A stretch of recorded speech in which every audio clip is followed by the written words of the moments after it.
Sorry, I'm about a minute later. I saw a video that I couldn't take my eyes off and I had to watch it. I'm not going to lie to you. It was this kid who's like about 7 now. And when she was about 1.5, her parents bought her like a small python. And now it's 16 foot and they're best friends. And all I could be transfixed by was the fact that the snake and her did actually look like best friends. And I was like, my God, like, I know that animals are sentient, but I would have thought the 16-foot python may have ate her. But no, they're really good mates. A bit of a life-changing moment for me there, not going to lie. A bit of epiphany. Next week you might come on, I might be sat here draped with some kind of snake around my neck. It would probably be a boa constrictor and I would end up dead by the end of it, but never mind. How are we all doing? Anybody else like me and sat in a shirt but really have the pyjamas on down below? And it would be okay because it's getting on for the evening if it weren't that I've worn them all day. So is working from home. Is it just me? Are other people winning at life? I have completely forgotten how to live a normal work life. Does anybody else know how to? I'm sure some of you are listening and thinking, Emma, like, I've just gone to work every day all the way through it. I didn't even know there was a pandemic on. And others will be like, well, I'm back in the office. But you see, for me, it's just kind of amalgamated now into like one very long day, one exhaustingly long day. Got my tour starting soon, so that's going to mean that somebody's going to have to come and wheel me from my room and just take me to wherever I need in situ and just pop me on stage and then just wheel me back again. And I'll probably have a rug just to cover up the pyjamas. This is where we are. This is where we are, chaps. This is what 18 months of restrictions and rules and all the other things have done to me. Anybody else also spend every other minute that they can get free, which isn't a lot, on Rightmove? Just asking before we start the session tonight. Is it just me? Looks on Rightmove. Today I've looked up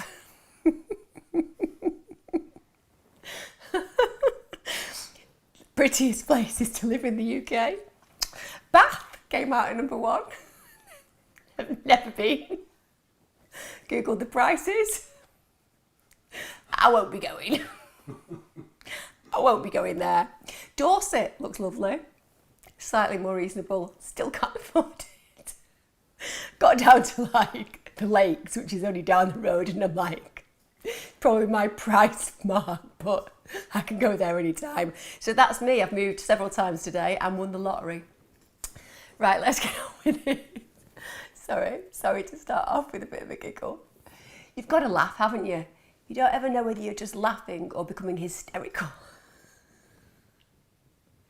Could be either. Right, serious face, chaps. You've come here for serious stuff, not for me just frolicking around with my animal videos and house moving potential. Okay. Hi Emma. By the way, hello everybody. Lovely to see you all. Hi everybody who's coming up at the side. I can't see anybody on Twitter and I can't see anybody on YouTube and I can't see anybody on Insta because I only have the Facebook feed, but the ones on Facebook, hi, but I know that all the other platforms are watching, so hello. If you do want to get a question over to me, always be aware it's a bit easier when you come over to the Facebook platform. It's something I can see, and also Pete's kind of on top of it, though he does copy and paste all the other ones as well. Hi Emma, I lost my brother to suicide at the start of lockdown last April. First off, really fucking horrible thing to go through. I've been working from home since just before that. We are due to go back into the office. Oh, that was bad manners, wasn't it? I think that me and my other half actually got a text at exactly the same time then, but never mind. I've been working from home since just before that. We are due to go back into the office in September and I feel very anxious. I live alone. I've got used to living in my little bubble where I can avoid accepting life without Russell. I feel like going back to the office will make me confront all the things I've been running from. First of all, there are 2 separate issues there, aren't there? You've got the massive, profound loss of your brother, and I'm not even going to pretend for a second that that's something that's going to ebb because of the fact that you're going back to work, or whether it's going to get worse because you're going back to work. You're still at the very beginning of dealing with loss of a suicide. It doesn't feel real, and I know you'll be listening and you'll accept that. So what you're really saying is, whilst you've been living in your cocoon, the sense that you have potentially is that you've not necessarily dealt or confronted the actual suicide. But what I'm trying to say to you is, in my subjective experience, and certainly something I'm growing to understand, you're still at that point where it isn't very real to you.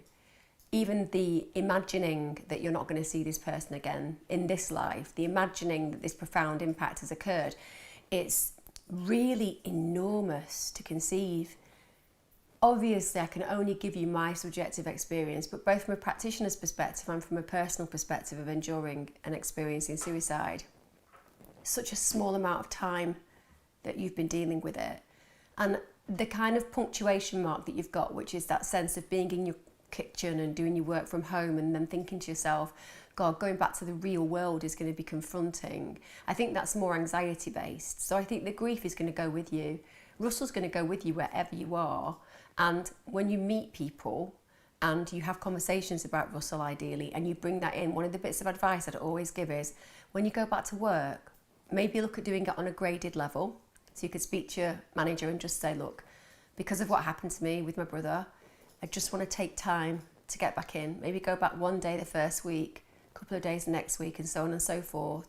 Even arguably do what a lot of people do and have that conversation with your boss and say, I'd like to work part-time from home. You've proved in evidence that you can. I know a lot of people who are using that now. It's not like your boss can be like, well, you're not going to be able to be as productive, because you can go, well, here you are. I've been really productive. So you can use that as an opportunity to use as a prop to evidence what you've done. But you're going to take Russell everywhere with you. And when you get back in that office, it's about having those conversations, using the opportunity to bring him back into the room by having conversations with colleagues and friends at work, just being able to talk about the reality of how shit it is. Because for me, it's really therapeutic to have those conversations without necessarily just going through those quick, oh, I'm really sorry, let's move on.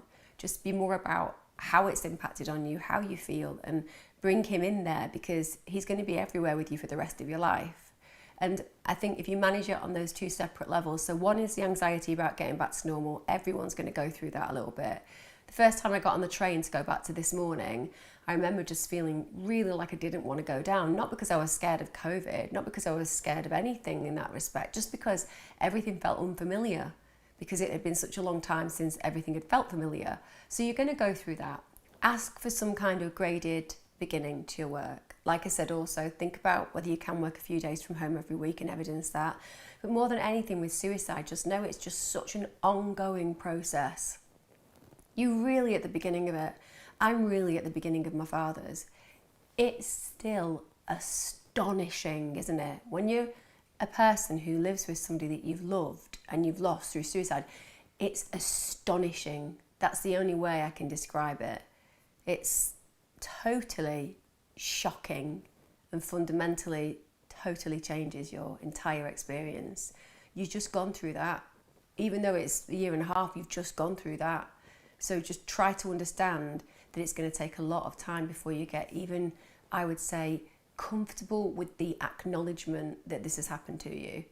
But when you do go back to work, I think what you'll find is that firstly, your confidence being in the office, etc., will grow.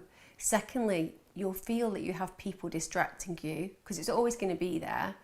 Anybody who comes here regularly knows I describe it as tinnitus, which is like that ringing in your ears, which I also have. But that's what suicide is like. That's what grief is like. It's just always there. Sometimes it's really loud and shrill, and sometimes it's quieter, but it's always there. And you kind of want it always to be there, because it's also legacy based, isn't it? It means that that person's still with you. But just sending you loads of love and loads of hugs, because that's really challenging for anybody to go through.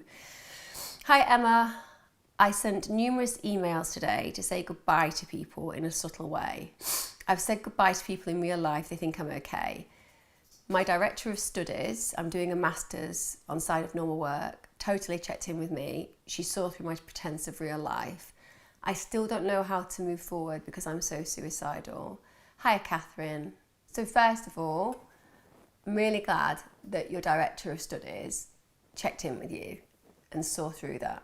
Because firstly, that just means that somebody is clearly able to recognise your messaging, but also wants you to know that you have meaning.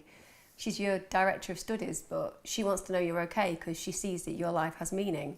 And it sounds like you're a very capable individual obviously you're doing a master's on the side of your normal work, which means that you're really high functioning. But when you're really high functioning, sometimes you can really overwhelm yourself massively with huge amounts of expectations. And I'm wondering what it is when you're thinking about escaping the here and now that is driving you to need to escape.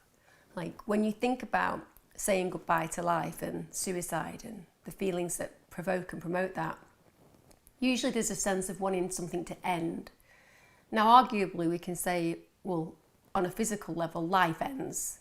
So we can argue that that gives us a complete physical recognition of ending. I don't believe that. So I have a very honest conversation with all of you. I believe absolutely faithfully in spiritual world, and I believe that we'll all continue. But nonetheless, it would be a physical end to this world. So you escape fundamentally from whatever it is that you're running from or afraid of. But I'm asking you, like, what is it that you want to escape from? Because inevitably, and quite usually, if you can acknowledge what it is, you can create a reason to move differently and distinctly from that position to a better position. So what is it, is I'm asking you? Like, is it just that you feel exhausted? If that's the case, is it to do with the fact that you've taken far too much on? Is it that you're traumatized from the past? Well, you haven't actually managed that yet. You haven't dealt with that. So inevitably it feels very scary and painful, but that can be moved and shifted and that can be okay. Is it that you're dealing with really severe depression, which is exhausting, and you're a warrior getting out of bed when you have really severe depression? But it's transient.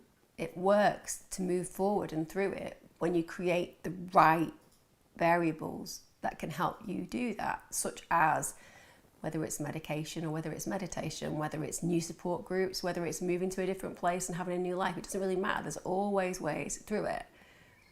Don't think that there is only one option. There are limitless options. But you have to kind of be ready to say, okay, what is it that makes me feel so overwhelmed? And then what would I shift and change? Like, if I think about it, what would I shift and change? So if I were to give an example right now of how I would like to shift some of my anxiety, it would be I would like to live by the sea. And part of that is understandably because it's beautiful to live by the sea. But secondly, it means that I can swim in the sea and I like swimming. And most importantly, it means that I have nature very present to me, which really will help me with my mental health and so on and so forth. So we have to look at what variables we can shift and change in our life. Now, we can never say to ourselves that there's no possibility of change. There's always possibility of change. We can say we don't feel that we have the energy for change. We can say that we feel confused by our world and can't see where we can change, but we can always change. You getting in contact with me tonight, and I bet people are all connecting with you on the side to remind you of your intrinsic worth and meaning and your bravery for sharing this. They're going to be acknowledging that you have great meaning to this world, not because they're just chatting on Facebook, but because they're sending you a message to the message that you've given us. And the bravery it takes to write a message like that is huge. But also in doing so, in being very clear, not writing goodbyes in kind of a shaded way so that people have to kind of obscurely explore it. Being clear and saying, I don't want to be here anymore, I feel suicidal. That means that people can reach in. Your director of your course can reach in, but it would be easier for them to reach in if you actually said, no, this is where I am.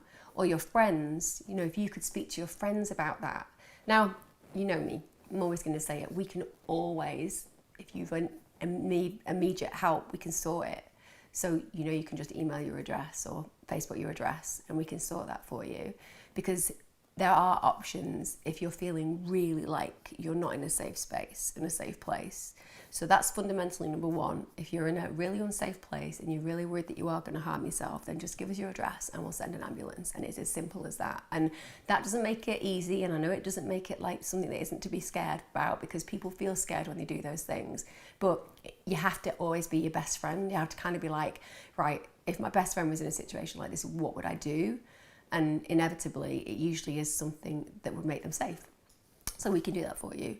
If you don't feel like you're in immediate distress and need at this moment in time, and explaining to your course leader, how you feel and her noticing that has made a difference to you, then it's where can you take this conversation next? So who can you speak to about the reality of how low you feel? Because all these things that you're doing, you're working and you're doing a master's, you've probably got quite perfectionistic standards and they can really get on top of you. But they're only things that you do if you wish to do them, if that makes sense. Like a lot of the stuff that we do and overwhelm ourselves with, if we stop doing them, it actually wouldn't make the biggest difference to the way that we were in the world, but it would make a difference to how we felt about the world. The same with your job. I mean, if you don't enjoy doing it, then don't feel stuck in that situation because you can always change it. And if you really don't like the way that life is going, then arguably you can live a different life. Like there's a different life in every postcode. There's a different life in every city and there's a different life in every country around the world. You can do what you want to do, but it's acknowledging what it is that you want to remove yourself from. And of course, you can't remove yourself from you, but you won't be broken. No one's ever broken. We can feel fundamentally like the way that we inhabit our body doesn't feel comfortable, but then that's on the way to becoming comfortable. A lot of us go through existential crises where we don't feel like we fit or belong, and it's okay because we're on the way to fitting and to belonging. It's just weathering that course, you know, it's accepting that sometimes life, it bends and breaks and shapes us in ways that are uncomfortable, but it's always on the way to comfort. And I'm just trying to say to you that reaching out to people is amazing and it's brave, but be just really clear with people. Even if you ring your friend after this, or call your mum, or speak to anybody in your network and just say, actually, this is how I'm feeling. And it's not a, I'm saying goodbye to you, but you'll only realise that when I'm dead. It's more of a, I am really worried about my mental health right now to the point where I'm scared for my own life. That gives somebody something very physical to manage, i.e., how do we make you safe? And like I've said, please feel free to inbox me and I'll sort that for you. And I'm really glad that you spoke to people because I'm sure they're all going to be supporting you and relating to it. I'm relating to it. Don't think you're going in any way off course because you feel suicidal. Lots of us feel suicidal at times. Lots of us. We don't talk about it as much as we should, but we do feel it. And it's completely okay to feel, but then we have to take the feeling and we have to do something purposefully with it to heal, not to harm. That's the key. When you feel suicidal, it's not actually about you meaning to be harmed. It's about saying we are at a moment of crisis. I need help. Acknowledge the crisis and attend for the help. Really important. Hi Emma, it's been 11 weeks since my last mental health crisis. I've accepted that my family chose to kick me out of their lives, as in their view that I'm an embarrassment to burden them, and also I'm physically disabled. Some days it still hurts though. Now I have a massive issue with overthinking about what to do and what will come. I'll never see my parents again. My mum is 67, my dad is 70. Driving myself mad, thinking constantly about their funerals, being there on my own, seeing the others who have let me down, taking anxiety attacks, unable to breathe, brain constantly on overdrive, how to take deep breaths, etc. Way out of control, I've lost control, and now whatever I eat, I'm now back making myself sick. And I'm scared that self-harming is slowly creeping back in. Any advice and help? Well, first of all, like when you're making yourself sick, that is self-harm. So arguably, I'm going to assume that you're talking about self-harm where it's like cutting. That probably is what you describe and define self-harm as. But obviously, when you're making yourself sick, that is a harmful behaviour. Also, there's a lot of different themes in there. So 11 weeks ago, you had your last mental health crisis and you got kicked out of your family's lives. I don't know what happened there. Often when we're at a point of crises, people become very afraid of our behaviour, and sometimes we do things that provoke a reaction that isn't positive. That's because we're struggling, and arguably we act out in certain ways because of that struggle, right? So I want to ask you a question about whether you acted in a way that you feel on reflection could have caused some consequences, such as your family, who maybe don't empathise or understand mental health issues, could have felt that you had caused them some pain and therefore they had responded by asking you to leave. I'm not saying that's what happened. I'm saying, can you look back and explore that? Because if it turns out that you acted in a way that caused them concern and they found it easier than to abandon you because they found your behaviour erratic, chaotic, destructive, then there are amends that can be made. Amends from you, where you can take responsibility for the actions that they may have struggled with dealing with and apologise for the part that you played in hurting them with that behaviour, but then help them to understand that it wasn't choice-based. You weren't acting out in that way because you are a problem. You were acting out because you are enduring certain problems and issues. That's the way of meeting them on that bridge that I always talk about. So you're at separate sides. Each of you needs to walk to the middle to kind of connect. You're never going to get to see things exactly from one another's perspective, but there's a lot of work you can diligently do to create a better focus, right? So that's why I'm asking that question. If that's the case, I think probably your fear of never being in their lives again is a catastrophization, an idea that this is possibly going to end all relationships with them. It feels, if your parents are 67 and 70, that you've had a long life with them. I would imagine you're probably in your 30s, even coming up for 40, maybe over 40. And if that's the case, you spent a lot of your life knowing them. And that means that even though this might feel like it's forever, it fundamentally probably won't be unless you allow it to carry on. So even though it's really tough, it might well be worth just picking up the phone and calling them, just asking them how they feel about it. Okay, if they then say to you, I don't want anything to do with you, that's going to be really hard to hear, but it also will give you an understanding that there is some finality about that at this point.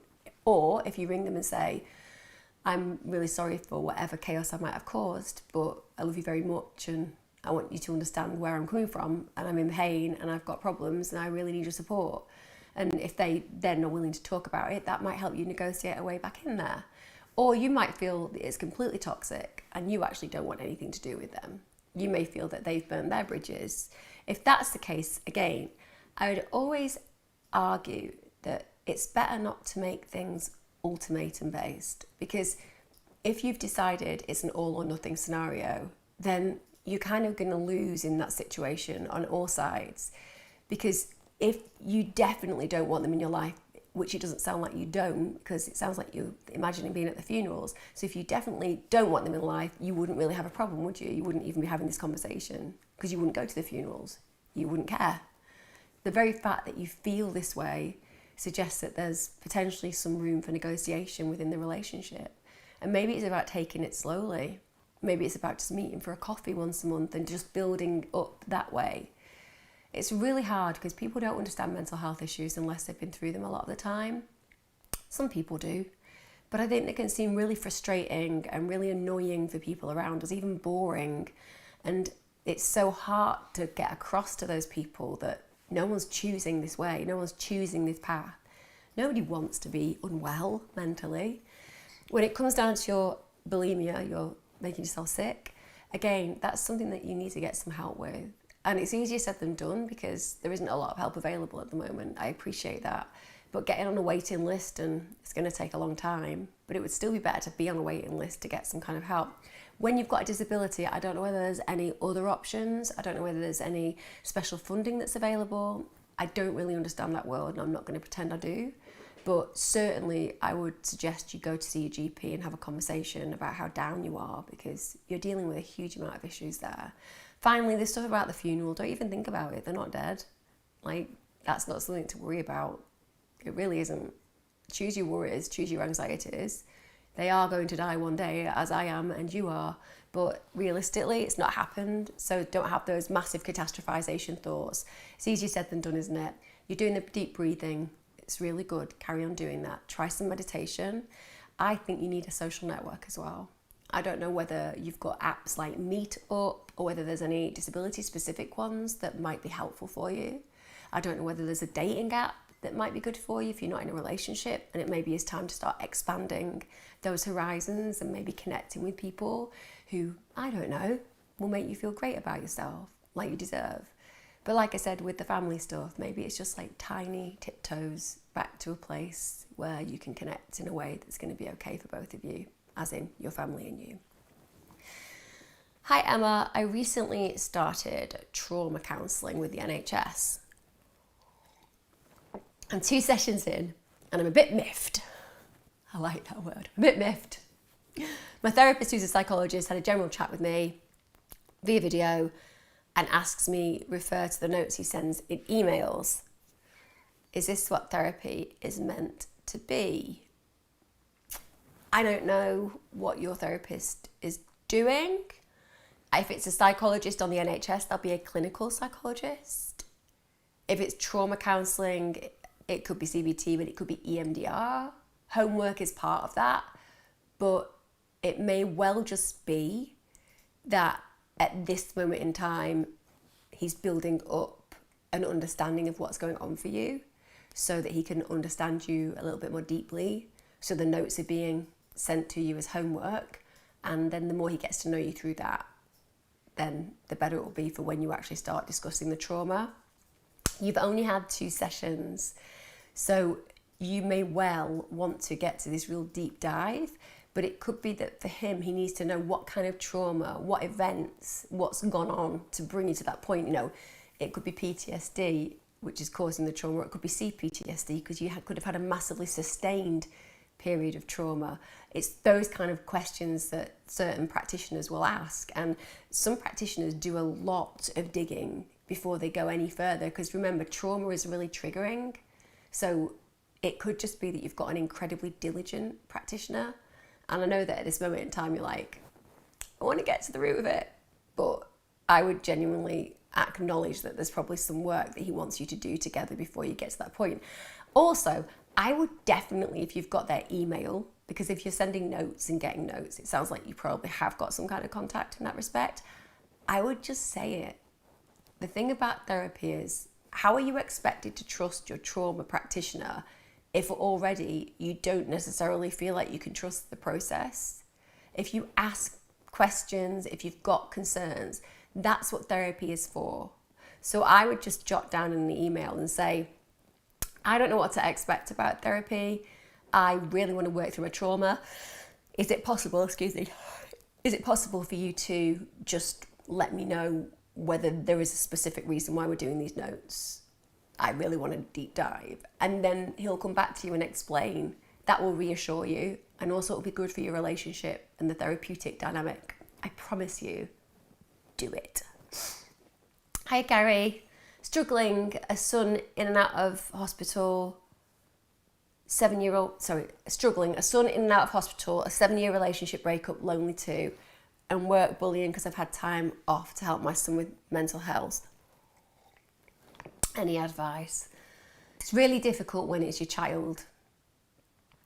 It's very challenging when a child has got mental health issues and they're in and out of hospital. It's consuming and they are your priority. So your job, your work, it's not fair. Sorry, I'm yawning. Nothing to do with you. I don't know why I'm yawning tonight. But realistically, your work should be understanding, but often they're not. Again, mental health issues don't get the right justice when it comes down to people understanding what's going on for your family members. But your child is going to be your child, whether he's 6 or 60. So I suppose part of this is trying to get work to understand that, you know, you're going to prioritise your son's needs at all points. There again, their argument will be that there's a job to do and you're paid to do it. So I appreciate that you're kind of rock in a hard place, but I feel that you're going to want to attend that boy's or man's issues before you think about work. Maybe try to speak to occupational health if you've got that. If you've got somebody in HR that deals with occupational health, to express and explore that, just so they could maybe come up with some kind of action plan if you're needed. When it comes down to being out of your relationship, it is lonely when we break up with a relationship, particularly when we've been in one for a long time. So understand that you're going to go through a grief process, but my experience of relationship breakups and breakdowns is the fact that they happen for a reason, and in the long term that reason becomes clear. So right now it feels really agonising for you because you're lonely, you've got a child who's struggling, or a man, I don't know how old you are, a young person who's struggling, and you are kind of stuck in this limbo. And I always think that that's how it feels when you had so many things that were working out and were positive. So you bring up your child, you're in a relationship, that might end. It sounds like you're probably not with the mother of the child. and then you're in a situation where you go through a new potent experience of feeling that everything's going to work out because you meet somebody new, and then that fails, and you go through this really strange time where it just feels like everything's playing against you, everything's working against you. But it isn't. It's just that fundamentally life is moving on with you. It's dragging you kicking and screaming a lot of the time, but it's bringing you to the place that you need to be. When you feel lonely, you're being taught connection. You're not being taught be lonely. You're being taught right now at this moment in time there is something going on in you, in your psyche, that wants to connect. So I would definitely think about dating apps, getting your friends who know friends who might be single to connect you. Look at finding people with similar interests, because this could be a really nice time for you to start reaching out and thinking about a new relationship. Loneliness is looking to be filled with connection. If you're not looking for a relationship, you'll be looking for new friends, people that can reflect you as you are now, people that you can share your time and space with. And also when you've got a mentally unwell child or young person or adult young person, the point is that you're already dealing with the stresses and strains of that. And I hope that they're getting the support that they need, because it's powerfully difficult for me to say to you, oh, go and do all these nice things when your heart's just going to be in the place with your son. So I hope that he is getting the right kind of help. And the fact that he's in and out of hospital and it's MH means that obviously they're significant and severe issues. And that can be really draining. So part of that loneliness, part of that void, part of that unhappiness that you're feeling will actually be inextricably linked to your child. Because when our children are sad, we feel sad. Even when we've got the most beautiful people in our lives, it doesn't fill that gap, does it? So just be aware of needing to do some self-care and understand that a lot of this stuff that you're dealing with will also be joined to your son and his pain. And I hope that he's getting the right kind of support out there. But like I said, think about new connections. That's what loneliness is prompting you to do. Any advice on how to cope with flashbacks and night terrors?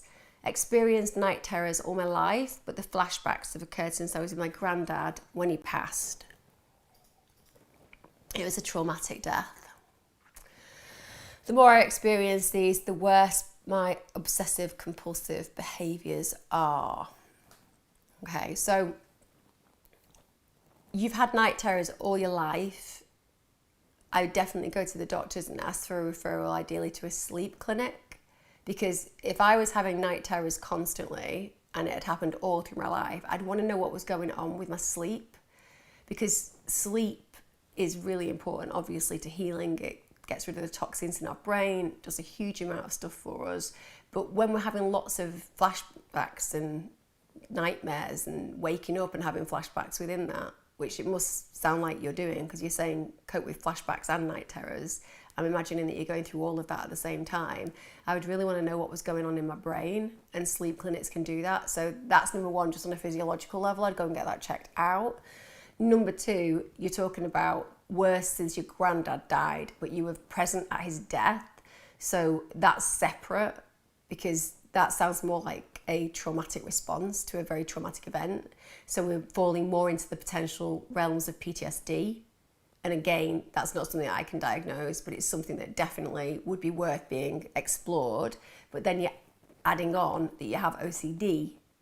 So you've got quite a few mental health issues, conditions that really need some help. So obsessive compulsive behaviours, obviously when you've got trauma, that puts you on high alert. And the thing about obsessive compulsive behaviours is they're on the anxiety spectrum, as is PTSD. It's on the anxiety spectrum. So like if you imagine that OCD is high anxiety related, extreme anxiety related, and then you add to that trauma, now we've got a double whammy.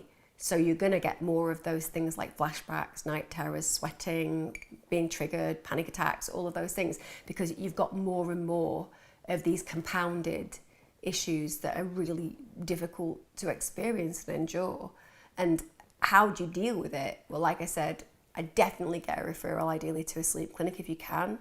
You know, and speak to your doctor about that just to see whether there's anything going on brain-wise, because that can happen. But then when it comes down to the potential PTSD and OCD, that's where you need some trauma work, really.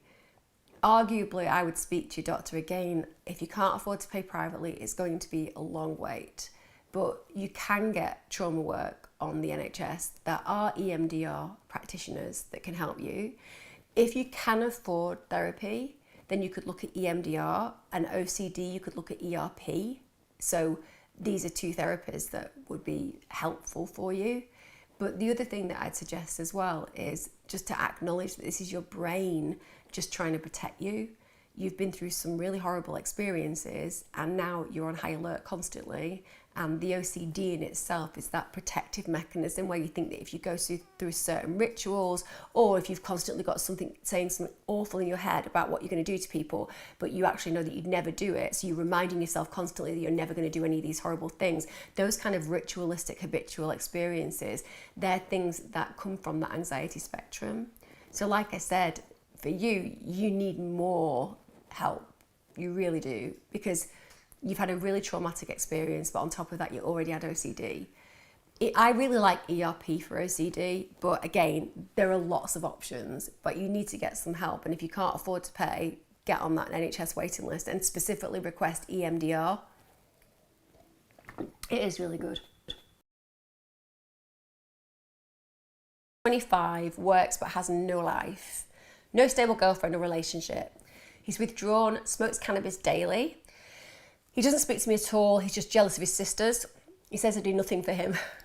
Yet he lives with me. I look after him like he's 10. I pay for everything, cook, pay his washing up, do his washing up, pay his phone bill. He works so hard. He works so has his own money, but that's it. He's so hateful when he does speak to me. Says I don't care about him, but I can't talk to him as he goes off the deep end all the time. Mum, that's all I'm good at. Or not. Help, please. 25. Why would he change his habits? Why? He has a great thing going on there, doesn't he? Goes to work, gets his money, and gets you looking after him.